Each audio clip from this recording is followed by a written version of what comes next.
Right, welcome back. I am in the dev server at the moment, and I wanted to quickly show you. It's not going to be a long video. Just wanted to quickly show you the three, in my opinion, coolest things on the dev server. Right. So first of all, we have the FW190 F8, and we have missiles on the thing. They're called Ruhrstahl X4, and they are a very early iteration of air-to-air missiles. By the way, I had to grind all these things I'm going to show you because Gaijin doesn't give me anything. So I actually had to senselessly grind on the dev server to grind them again when the things are live. So thanks again, Gaijin, for that. So these things at the moment are acting like AIM-9Bs basically, but in reality, they were wire guided. So there is in one of these cylinders here, there was a wire, like a 2-kilometer wire, a very thin one, something like that. And the pilot could steer the missile with a little joystick, in quotes, in the cockpit. And they had, at least in later iterations, if I'm informed correctly, a proxy fuse. Now, in the game, I will show. By the way, you can't find sim battles in the. It's not really a thing. So there's no room. I can't show you in a sim setting. So just for demonstration purposes of the following things, I will just resort to the third person view right here. So realistic battles. So yeah, at the moment, I'm just going to show you how this works on the dev, right? So when you're in the, it's quite strange when you're in the cockpit and then you press the missile button and you hear a tone in a Focke-Wulf, but that's what it is. So there's a MiG down there, a MiG-15. And again, at the moment, this is just an AIM-9 copy-paste flight model, or whatever you want to call it. So yeah, it's not finished. Maybe we will get another iteration of the dev server shortly. I have no idea. Only Gaijin knows. But I thought I'm going to demonstrate this anyway. So as you can see, you can log on to things, right? And they have the same range as an AIM-9 as well. So you can fire them and they will hit, which is quite interesting. So even if they are wire guided later, I see a dual purpose for them. A, to slash Tu-4s and B-17s, which will be very pleasing if it works, because they can't really do anything against the missile, right? So if you are proficient with this, you will be able to kill bombers with that. Ideal zombie hunter. Second of all, if this will be wire guided, because it has like I can't show you right now. I think it has like a 20-kilometer warhead. You can launch them at ground vehicles, like light ground vehicles, and you should be able to basically use them as let's say low tier Nords or bullpups, right? And that makes the F8 quite potent, in my opinion. So that's thing number one that I wanted to show you. Thing number two, we are going to Great Britain. And I have some things. These are all things not so many people are talking about, by the way. It's not the super flashy new stuff. But again, in my opinion, the coolest. So Great Britain, SRAMs. So SRAMs in the past, if you remember how they worked, basically for a kill shot in a chase situation, you had to be within 800 meters. And they would otherwise just self-destruct and leave a black smoke puff in the air and leave you frustrated. Now, they have changed that quite drastically. So again, let me show you in a test flight. Should be the same MiG around here. So they retained their G-load and their thrust vectoring. That's all the same. But let me show you the cool range of these things now. So we're going into a tail chase situation, right? Like so. You see an enemy, and we are going to launch. This is 2.3 kilometers, and look at the missile. Now again, they retain their thrust vectoring, right? So this is not an issue. Maybe you can show this here on this guy. This little Mick there. So I'm going to do this, see? So they go off-bore quite a bit. And yeah, they have a greatly increased range now, which makes all SRAM-equipped planes, this premium Harrier, which was useless, and also the Hunter, I think F6 it's called, right? The Hunter, the British one, very, very potent. So this is it 10.0 actually in RB? Okay. No, so 9, okay, so 9.7 right now, and I think the, yeah, it's also 9.7, okay. So these things will be again quite potent, right? Yeah, that's very positive news. Last news for all 2 helicopter pilots out there. That was a chore to grind, trust me. So we have new missiles for the Z-10ME. This is the last helicopter in the Chinese lineup. I don't know if it always was 12.3. I can only remember it being 12. Is there a new thing? I don't know. But anyway, so this has a new missile, and it's called CM502KG. And this is easily the best air-to-ground missile in the game, I think, apart from the KH-38, of course. But for helicopters, this is the best missile. So I'm also going to demonstrate this. By the way, this is the strongest heli in the game, in my opinion, because it has the most potent directional IRCM, being able to defeat IRSTs and all IR missiles reliably in the game. You don't need to do anything. They just fly past you. I think I have a very short clip where I engage I think it was an IRST in the back. I can't remember. If I have it, I will quickly show it.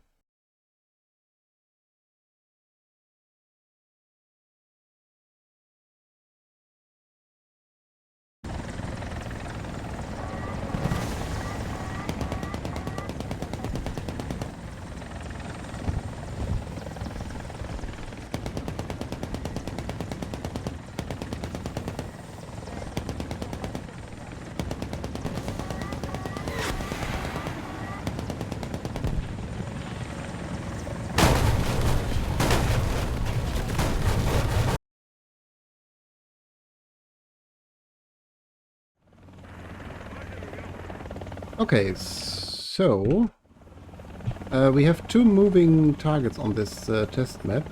I have to just quickly find them. I think they are 2 BMPs, and I want to get as far away from them as possible. It's an SPAA. Ah, okay. I think they just spawned. Yeah, these two guys down there. So I want to get to about 10 kilometers-ish. But in my tests, when I did this, they went behind cover. So they went behind the trees, because they drive up this road right there, and then they take a left.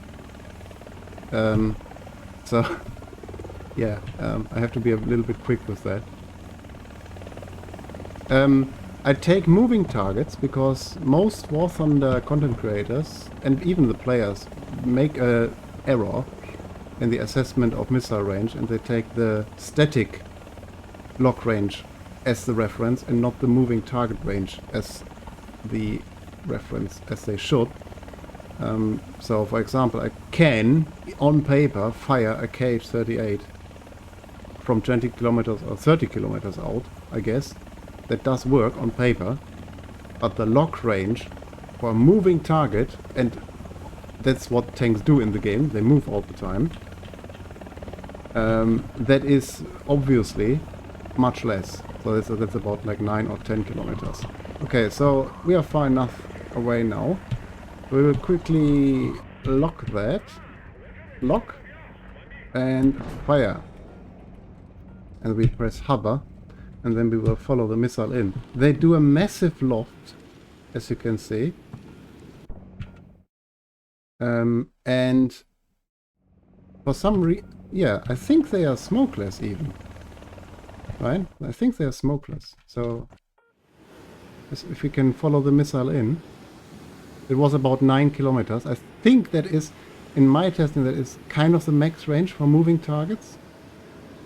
Looks good. And they burn all the time as well. Yeah, okay. So there was another guy there. We can... So he's currently behind that cover there. So obviously we can't fire on him. So let's use that to get a little bit further away from him.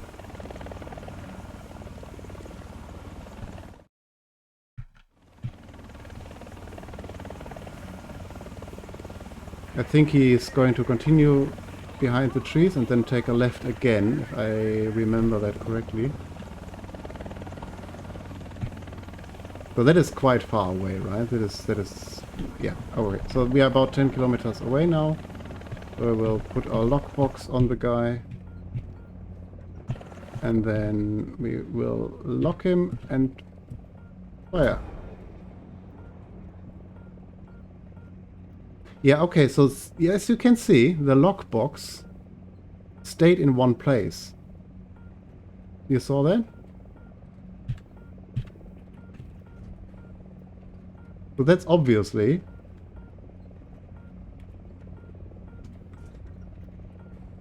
We are past the... Yeah, now it's working, see? So now it is working. The first missile will go nowhere. So the maximum range for moving targets, and again, this is always what you should use as a reference. If a War Thunder content creator tells you, I can fire my KH-38 from the base, and it is like 30 kilometers. Yeah, he can. He probably can, but only on static tanks. And as soon as the tank moves 2 meters, he's out of danger. So, yeah, there we go. So again, what counts is not the theoretical lock range against static targets. Always, what really counts is the lock range against moving targets, and it is always less than the stat card suggests, right? So if we, for example, if we check this range, it says guaranteed launch range 16 kilometers, and people were flipping out already in the forums. But, or even launch range 25 kilometers, if you can, the fourth column right there. So lock range 20 kilometers, launch range 25 kilometers, guaranteed launch range 16 kilometers. On paper, that is correct. So if you have a static pillbox or something like that, yeah, you can launch guaranteed from 16 kilometers, and if you are at altitude, from 20 kilometers or even 25. That is correct. And the missile kinematically can do 25. But against static targets, that means if you're high up in the air and the missile can loft, it's 20 kilometers. And against static targets,